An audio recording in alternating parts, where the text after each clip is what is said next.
Boa noite, meus irmãos, tudo bem? Ah, eu espero que essa transmissão encontre vocês bem aí nas suas casas. Caso vocês não estejam bem e estão assistindo isso agora ou ao vivo, ou então estejam assistindo depois dessa transmissão ter encerrado, eu peço ao Senhor Deus que essa mensagem fale aos corações de vocês e traga conforto, encorajamento no Senhor Jesus, certo? Abram suas Bíblias aí em 1 Coríntios 15, 1 Coríntios 15, do versículo 9 ao versículo 11. Hoje a gente vai continuar a exposição das semanas seguintes. A gente teve uma breve pausa nas semanas anteriores. A gente teve uma breve pausa na semana anterior para tratar de um assunto de muita pertinência no momento que a gente tem vivido. E, na verdade, toda a Bíblia ela é extremamente pertinente em todos os tempos em que nós vivemos. Nós sabemos que há tempos e tempos em que nós precisamos de certas palavras específicas e outros momentos que exigem outras palavras específicas, certo? Mas então abram suas Bíblias aí em 1 Coríntios 15, do versículo 9 ao versículo 11. Esteja com a sua Bíblia, cheque aquilo que eu vou falar, confira todas as coisas que eu vou acertar aqui, vou afirmar aqui pelas Escrituras. O que eu falar tem que estar de acordo com as Escrituras. O compromisso de quem ouve, o compromisso da igreja não pode ser com o pregador, mas tem que ser principalmente com a verdade da palavra de Deus e com Cristo, com Deus triuno. O nosso compromisso ele não pode ser com uma instituição, ele não pode ser com uma pessoa, ele não pode ser com uma denominação ou com uma ideia que a gente tenha que possa estar errada. O nosso compromisso é com Cristo, com o nosso Cristo ressurreto e a sua palavra, certo? Então, ainda esse tempo, se vocês quiserem, dá tempo de vocês compartilharem aí, tranquilo, o vídeo. Dá tempo de vocês chamarem, mandarem o link para quem vocês quiserem também. Não esqueçam de curtir a transmissão. Isso faz com que mais pessoas possam ver, isso aumenta o nosso alcance. E mais pessoas são atingidas pela mensagem do Evangelho, certo? Então a gente vai ler o trecho, logo em seguida a gente vai orar e depois a gente vai iniciar a exposição, se o Senhor Deus assim permitir, certo? Então, 1 Coríntios 15, do versículo 9 ao versículo 11, diz assim: Porque eu sou o menor dos apóstolos, que mesmo não sou digno de ser chamado apóstolo, pois persegui a igreja de Deus. Mas pela graça de Deus sou o que sou, e a sua graça que me foi concedida não se tornou vã. Antes trabalhei muito mais do que todos eles, todavia não eu, mas a graça de Deus comigo. Portanto, seja eu ou sejam eles, assim pregamos e assim crestes. Vamos orar. Senhor Deus, nós nos colocamos hoje, Senhor, diante do Senhor, Pai, sabendo que a sua graça tem sido derramada sobre nós e que no Senhor nós podemos confiar, Senhor, continuamente, de que o Senhor tem cuidado de nós, Senhor.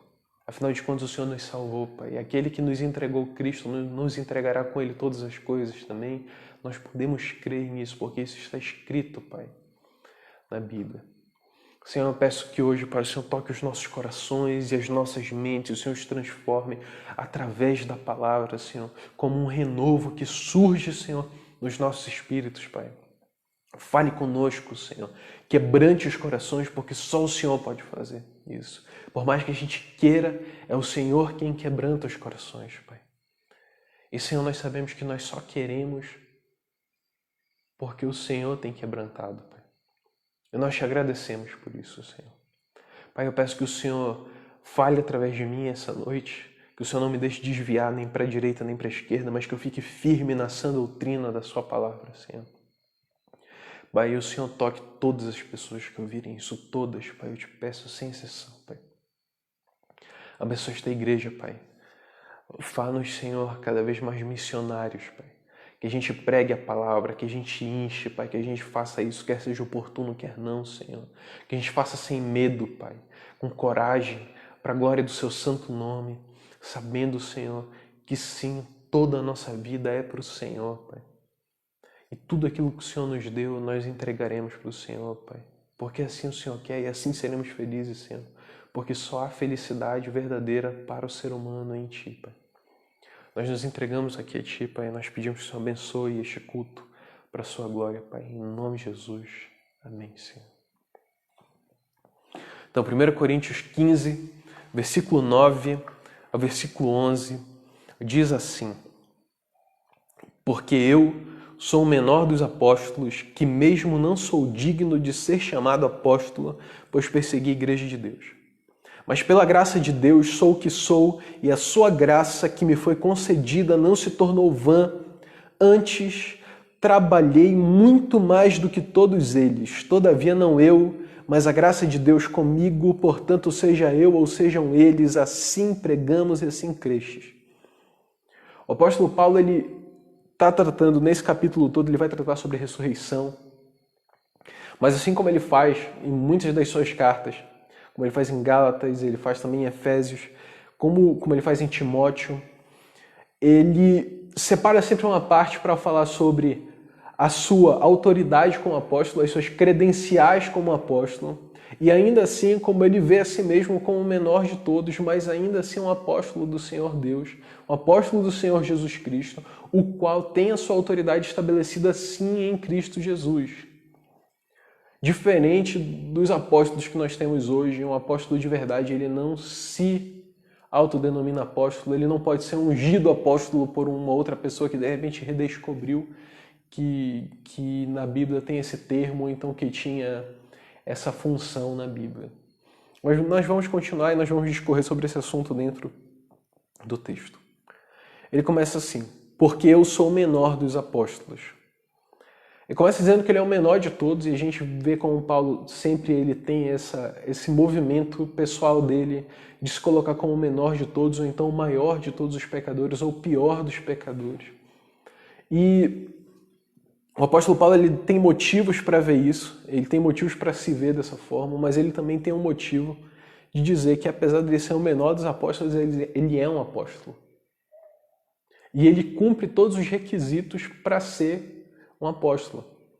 Se na igreja que você vai, ou se uma igreja que você conhece, ou se você conhece alguém que se diga um apóstolo e não cumpre algum desses requisitos que eu vou falar aqui, duvide muito dessa pessoa.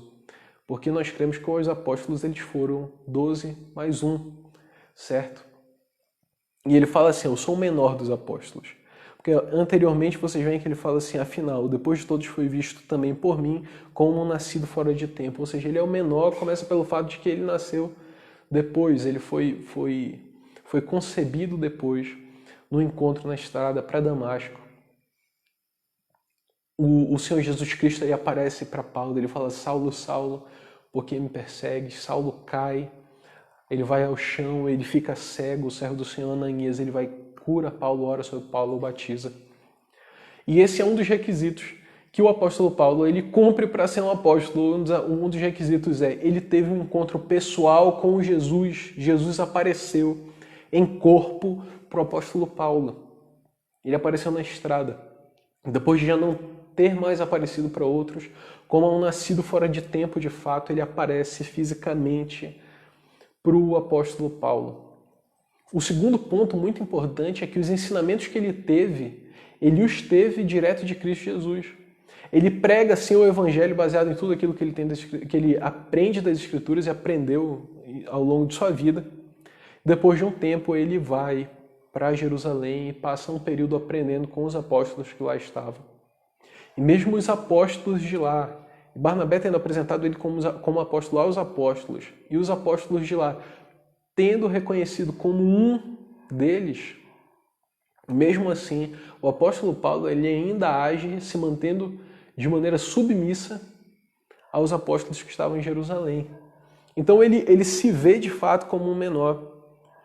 E ele fala que mesmo eu não sou digno de ser chamado apóstolo, pois persegui a igreja de Deus. A conversão de Paulo é improvável. É improvável como a de muitos do nosso tempo. Mas imaginem um homem que perseguia a igreja de Cristo e matava cristãos, tirava suas vidas. Por exemplo, quando Estevão foi apedrejado, ele estava lá assistindo a Estevão morrer. Imaginem um homem que persegue. Imaginem um homem que perseguiu a sua família, de repente a sua mãe, seu pai, um irmão, um amigo muito próximo que era crente e foi morto por ser cristão. E a pessoa que o matou e que o perseguiu, de repente ela se torna cristã. É uma conversão improvável. Improvável em termos humanos. Quando a gente olha com olhos humanos, a gente diz como que essa pessoa vai se converter. Ela odeia a igreja de Cristo. Mas o que é impossível para a gente é possível para Deus. E o Senhor Deus faz todas as coisas conforme lhe apraz. A gente nota também que na conversão de Paulo, como houve um pequeno comentário dentro desse tema, é que quando Paulo se encontra com Cristo, ela é tão poderosa, aquele encontro é tão poderoso, Paulo muda tão drasticamente, que quando ele vê, ele foi tomado de amor por Cristo e ele se rende ao Senhor Deus, Deus Todo-Poderoso, porque até aquele momento ele servia uma ideia errada de Deus. Que anteriormente os judeus eles serviam sim, de fato, de maneira correta, mas eles quando negam a Cristo, eles negam ao Pai também. E quando ele se encontra com Cristo, a gente não vê nenhum tipo de pergunta do tipo: Saulo, Saulo, será que tu me aceitas?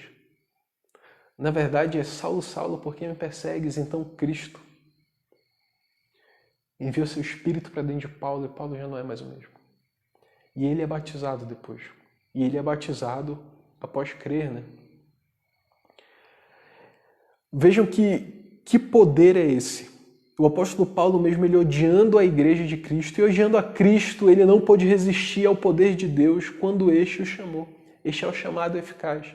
Essa é a graça eficaz de Deus de quando ela chama um cristão, de quando ela chama um eleito. Pela graça de Deus, ele fala: porque eu sou o menor dos apóstolos, que mesmo não sou digno de ser chamado apóstolo, pois persegui a igreja de Deus. E ele perseguiu de fato. Ele matou a muitos, e muitos morreram em suas mãos, igrejas foram fechadas, pessoas foram presas. E ele reconhece isso como que um pecado que ele não se deixa esquecer, a fim de que ele constantemente se veja sendo humilhado e ele se humilhe diante de Cristo, para que quando ele lembre do seu pecado, ele lembre da graça de Deus sobre ele. Não é uma autocomiseração aquilo que Paulo está fazendo aqui, mas é uma lembrança de pecado de maneira didática. E eu creio que a maioria de nós tem que fazer isso. Talvez todos nós devamos fazer isso. A gente lembrar de certos pecados que nós cometemos, nas circunstâncias em que nós cometemos, de maneira didática, para que a gente não volte a cometer esses pecados.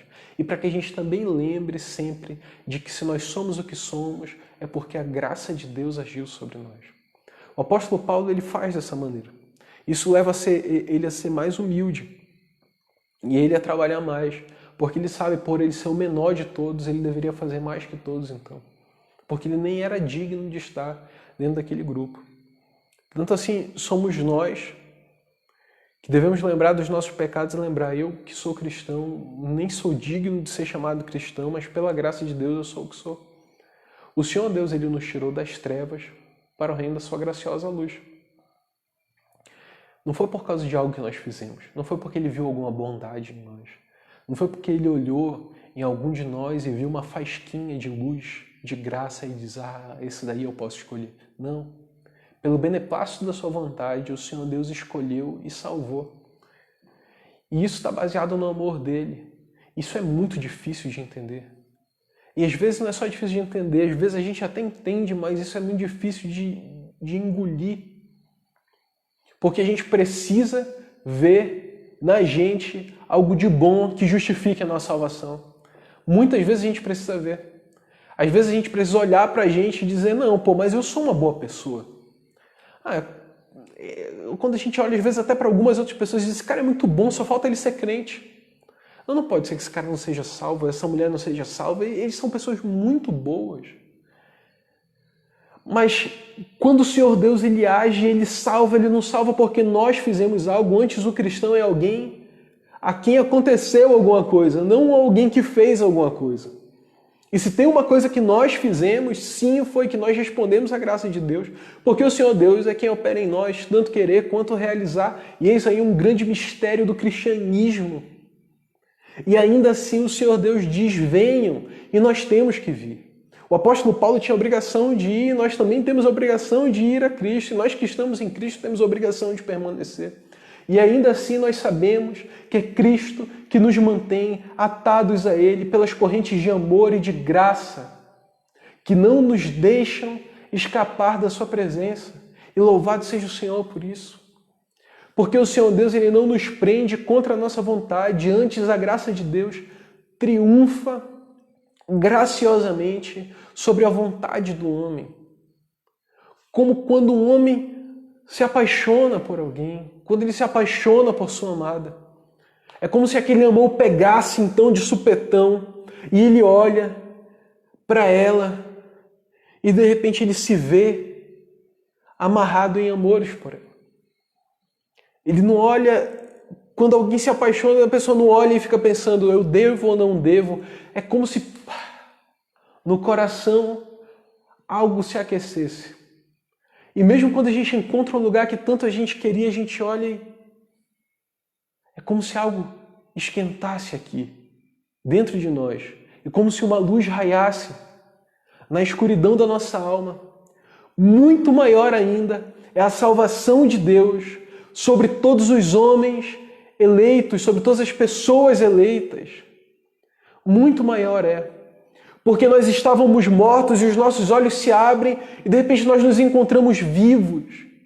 E nós olhamos para nós mesmos e nós nos encontramos nus.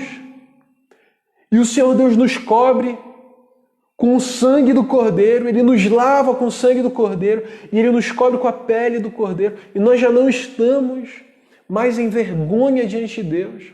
Mas a nossa vergonha, muitas vezes, ela tem que ser lembrada diante de nós e nas nossas mentes, para que nós saibamos quem nós éramos, quem nós deixamos de ser e quem nós não queremos ser mais. Isso também faz parte do Evangelho, da eterna reflexão na vida do cristão, que é o Evangelho, de a gente olhar para a gente e a gente se encontrar como está agora e lembrar de quem a gente era, e lembrar eu não mereço.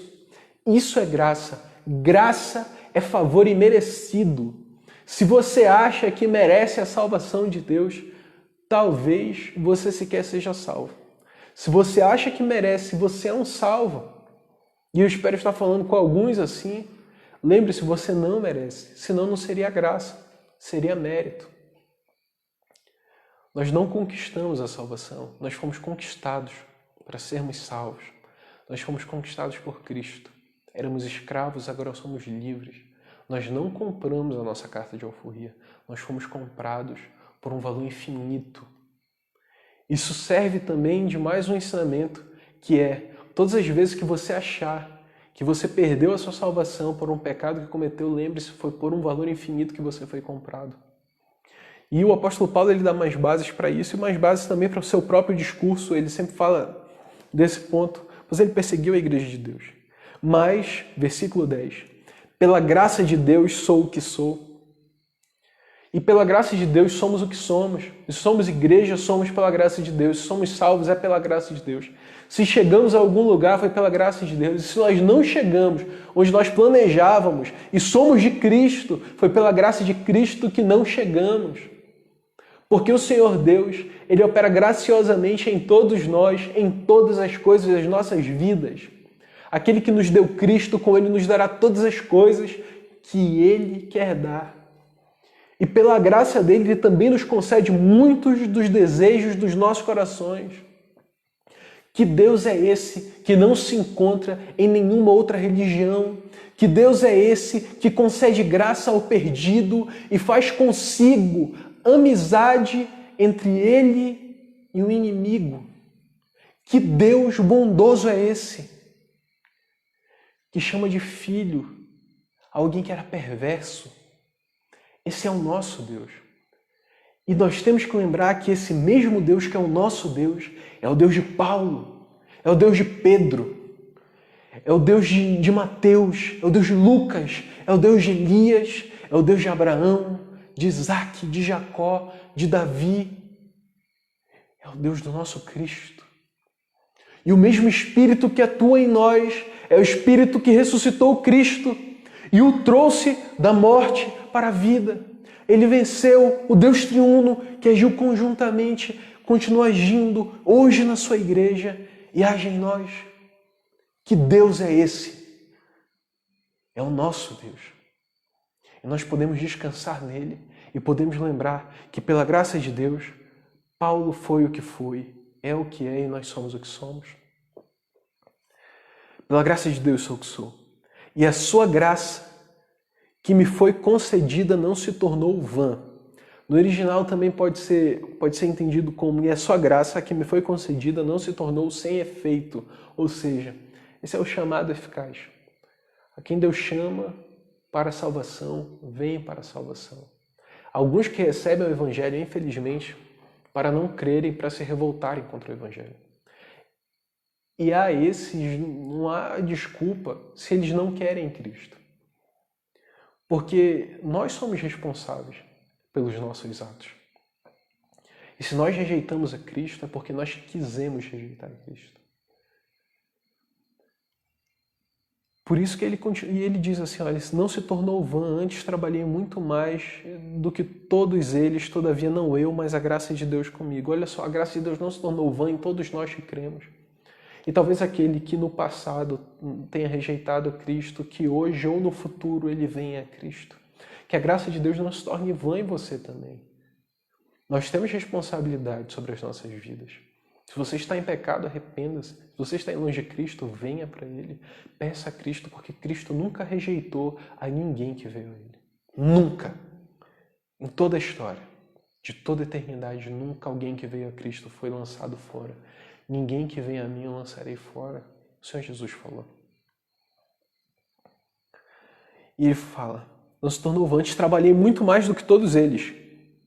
E ele está se comparando aqui com os outros apóstolos, os 12, porque Paulo não fazia parte do grupo dos 12, né?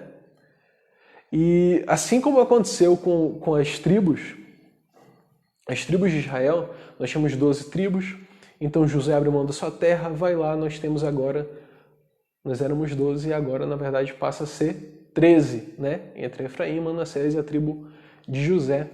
Nós, no Novo Testamento, nós temos em comparação ao que é com os 12 apóstolos. Nós temos 12 apóstolos, sai Judas Iscariotes por traição de frente de José, que ele era um crente verdadeiro. Sai Judas Iscariotes, entra depois de Matias e entra Paulo. Então nós temos 13 apóstolos no fim das contas, mas ainda assim os apóstolos continuam sendo conhecidos como os 12, né? E sabe somente o Senhor Deus como será essa organização lá no céu, mas nós precisamos também ter esses entendimentos de como no Novo Testamento, como as coisas do Antigo Testamento são sombra das coisas que viriam a acontecer também no Novo Testamento, ainda coisas como essas. Nós temos ligações diretas e espirituais, inclusive racionais também, nesses sentidos. E ele fala que em relação aos 12, ele trabalhou muito mais do que todos eles. Mas aqui, ele não está se comparando a todos eles juntos. Não é que todos eles juntos trabalharam menos do que o apóstolo Paulo, mas que individualmente cada um deles trabalhou menos do que o apóstolo Paulo. O apóstolo Paulo vai e ele prega, se põe em perigo. De todos ele foi o que mais escreveu. Escreveu várias epístolas, é o escritor com mais livros na Bíblia toda. Ele pregou, ele trabalhou para sustentar, ele construiu tendas, né? Ele fabricou tendas, ele pastoreou igrejas, ele foi um apóstolo que ia abrindo igrejas e pastoreava, ensinava, escrevia, se correspondia, e ele orava pelas pessoas. Veja como ele fala tantas vezes ele fala que tenho orado por vocês, sempre faço menção de vocês nas minhas orações, sempre tenho lembrança de vocês nas minhas orações. Como o apóstolo Paulo, ele era um homem de muito trabalho. e de muita oração, e que isso sirva de exemplo para a gente. E nisso aqui é verdade, nós cremos. Ele trabalhou de fato muito mais do que todos eles. Não significa que ele foi um apóstolo maior que todos eles, mas que ele de fato produziu mais. Talvez tenha ido até um pouco mais próximo do limite, da sua própria exaustão. E ele continua e fala assim: todavia não eu, mas a graça de Deus comigo. Ele sabe que até o esforço que ele faz é fruto da graça de Deus com ele. Que se ele fez todas essas coisas é porque a graça de Deus operou nele. E seria diferente em nós? Por que seria diferente em nós? Se o nosso Deus é o mesmo Deus da Bíblia, e se nós cremos na Bíblia, sem qualquer dúvida, e porventura se há alguma dúvida, mas nós cremos que ela é inerrante, nós cremos em toda a Bíblia, se nós cremos assim, então nós cremos também que se nós fazemos algo é pela graça de Deus. Eu não sei se de repente vai ter algum pastor ouvindo isso, ou se há algum missionário ouvindo isso. Eu creio que há muitos missionários, se há crentes, todos são missionários aqui, ouvindo esse sermão. Se você faz algo, é pela graça de Deus. Se você é crente, você conquistou algo, é pela graça de Deus. Você trabalhou muito, foi pela graça de Deus, que Ele concedeu a graça de se esforçar e de ter fôlego para se esforçar. E se você leu muito mais, foi pela graça de Deus. O que você alcançou foi pela graça de Deus. E digo mais, o que você não alcançou, muitas vezes também foi pela graça de Deus. Porque todas as coisas cooperam para o bem daqueles que amam a Deus, daqueles que foram chamados segundo o seu propósito. Tudo é graça. Amém? Só a graça. Não eu, mas a graça de Deus comigo. E ele termina dizendo o seguinte: portanto, seja eu ou sejam eles, assim pregamos e assim crestes.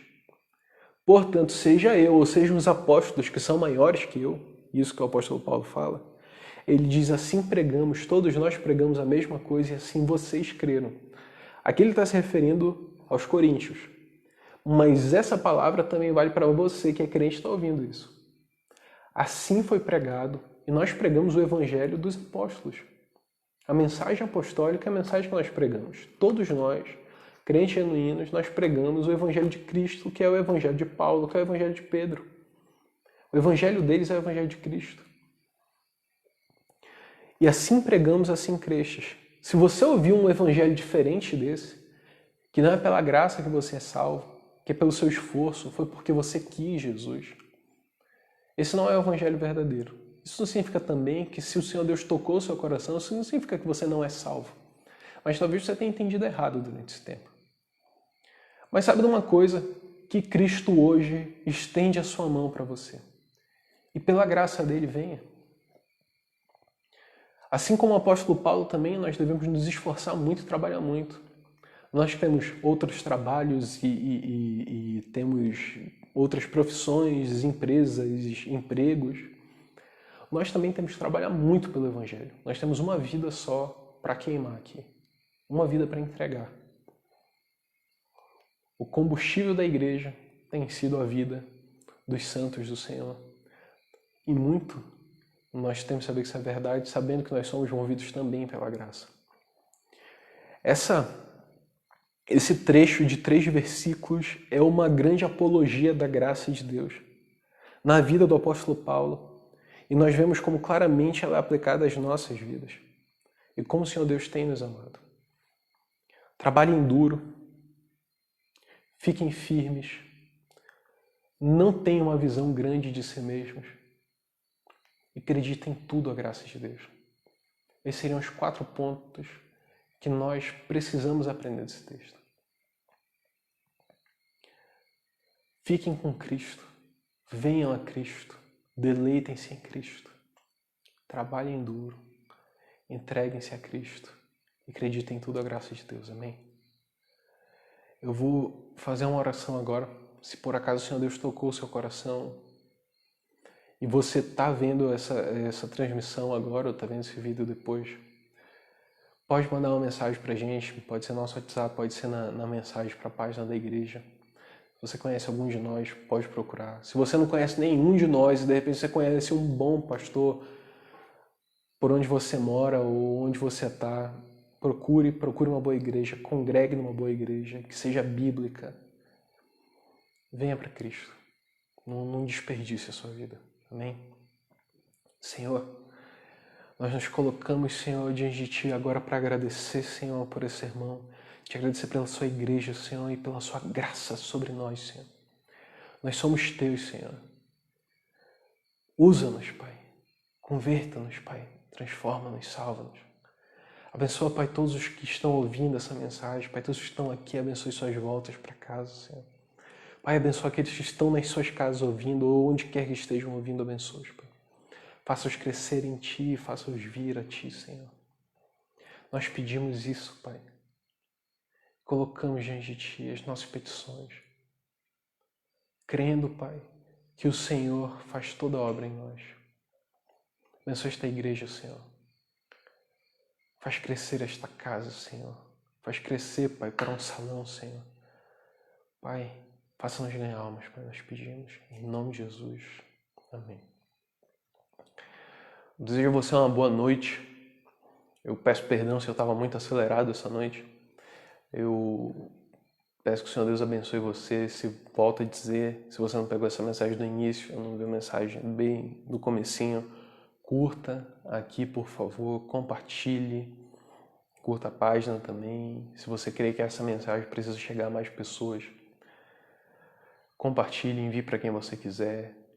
E fique firme no Senhor, que o Senhor Deus continue guardando todos vocês, todos nós aqui dessa doença, e que em breve, se Deus permitir, estejamos todos reunidos mais uma vez. Amém? Deus abençoe e uma boa noite.